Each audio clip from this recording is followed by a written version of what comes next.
after working on it for a couple of months. My new Sega room is almost finished. Here you see the more modern games. There are some boxed consoles. On the other side, this cupboard was already hanging here. Also some boxed consoles. In here I have my boxed SNES and NES games, my Mega Drive bootlegs. Ooh, here's another one. All the DS, 3DS things, double roads, because I honestly I'm already running out of space here.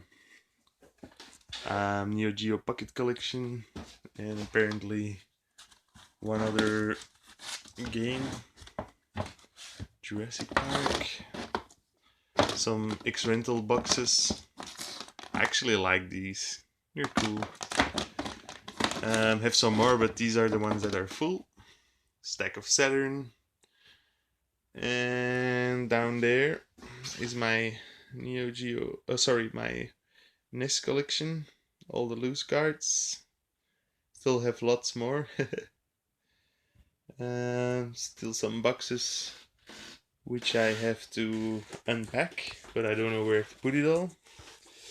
These cupboards you already saw in a previous video. Behind there is a boxed PlayStation 1, Saturn, Intellivision, Atari, Coleco, Jaguar, some NES, some Intellivision, PSP, WonderSwan, and some more NES, Japanese GameCube, Game Boy and Game Boy Advance, Atari Lynx, and Atari Computer, Atari 78, 8700 and 5200, and a lone 46DD game, which I bought on a whim. Now this cupboard I made entirely by myself last Monday or Tuesday. I'm pretty happy with the results. It was supposed to be my Mega Drive cabinet, but it's already filled to the brim. Now I don't have any more Mega Drive games left, but as you can see there's only like space for 1 or 2 games, so I'll have to figure something out. This one will stay empty for the light switch. I don't know what, I might think about putting other games in here, don't know yet. Some more NES titles, pretty cool, you can pop them out. Bought this brand new, but it broke during storage. Here I'm gonna put some books, like the Mega Drive book, the Dreamcast book that I got from David.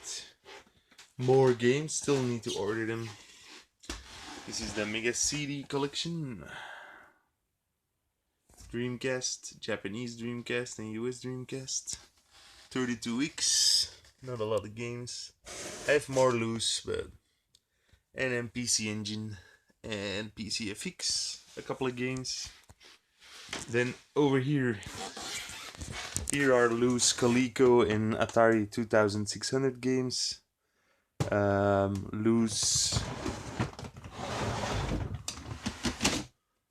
Game Boy and Lynx games, and loose N64 32 weeks, and some EA cartridge that don't fit in the cassette tape holders. My best PlayStation games, Japanese and American and European. The Master System collection, also not yet alphabetized. And this is the shit I got in the last 2 weeks, so let's go over that. I also already put 2 games in here that I got in Brussels last week.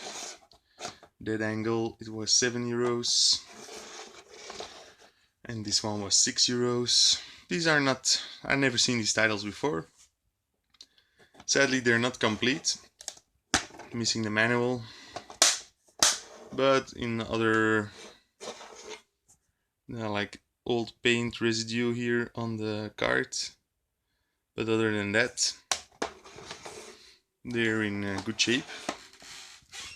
Then last week I had to pick up my parents at the airport. So I went to the thrift store nearby the airport and found a lot of cool glasses. Donatello, Goldorak, Candy. I forgot the name of this cartoon. I used to love it as a kid. I'll have to look it up. Another Leonardo, already had one of these. And 2 Care Bear glasses. Oh yeah. They were 50 cents, except for the Care Bears, they were 30 cents. Then also in Brussels, Chopper Command, 4 euros. It's expensive for a VCS game, but you know, it's a Defender clone. I love Defender, and you don't find these Activision games that much.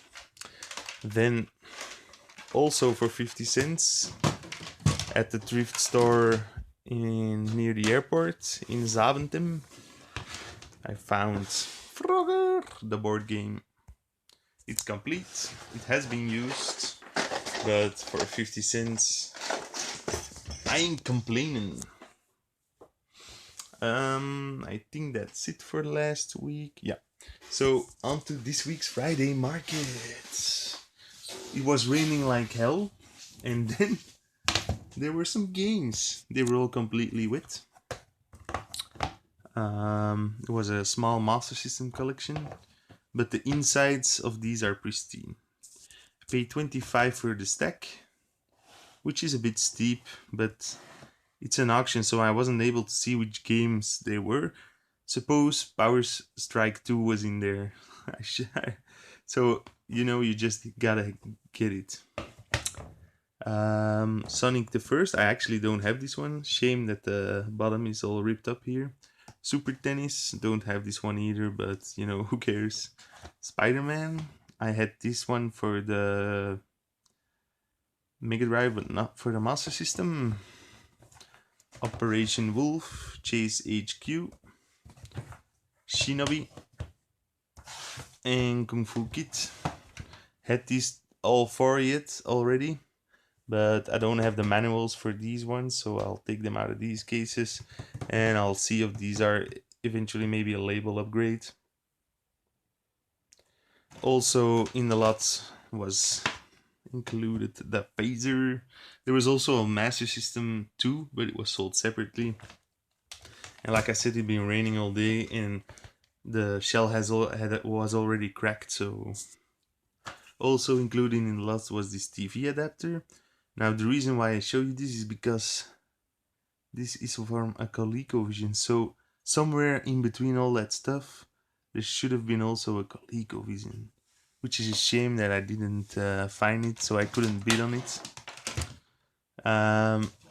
Last but not least, or maybe least, is this thing. It's a Ending Man Terminator, which is a Famiclone that was mostly sold in, according to the internet, I don't know this for sure, of course, Poland, Romania, Bulgaria, and Yugoslavia, all those East Bloc countries.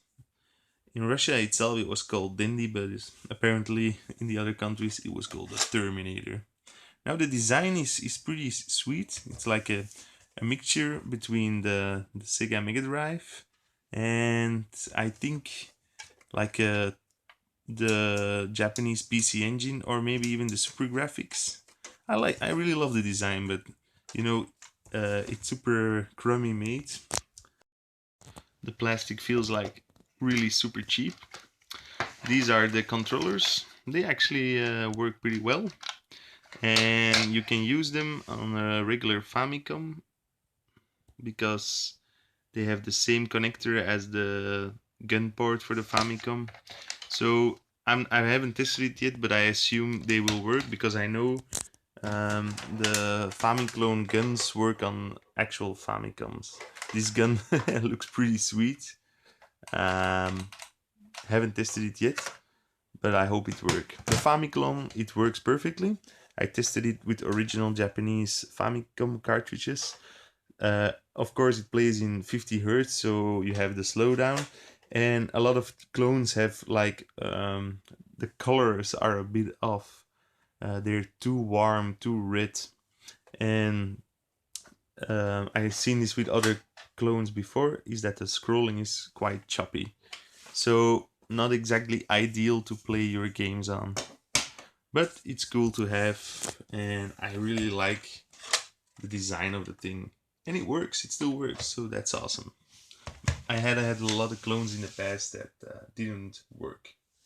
So I think that's it for this episode. Hope you guys enjoyed this video, and maybe next week the game room will be fully completely finished. I'm still thinking about like making my own cupboard like this one for this corner, and I'm still gonna make a cupboard for under that one and next to the heater so that the space is maxed out. Over here I will put my actual game systems, and the insides are still empty, of course, but well, it's a bit dark. As you can see, it's pretty big on the inside, so all the wires and everything should fit in there. I will put a shelf in here so I can have double layered games. And I also found a Mowgli doll from Gremlins, but that's still in the washing machine because it was super dirty. Well, that's it for this week. Bye.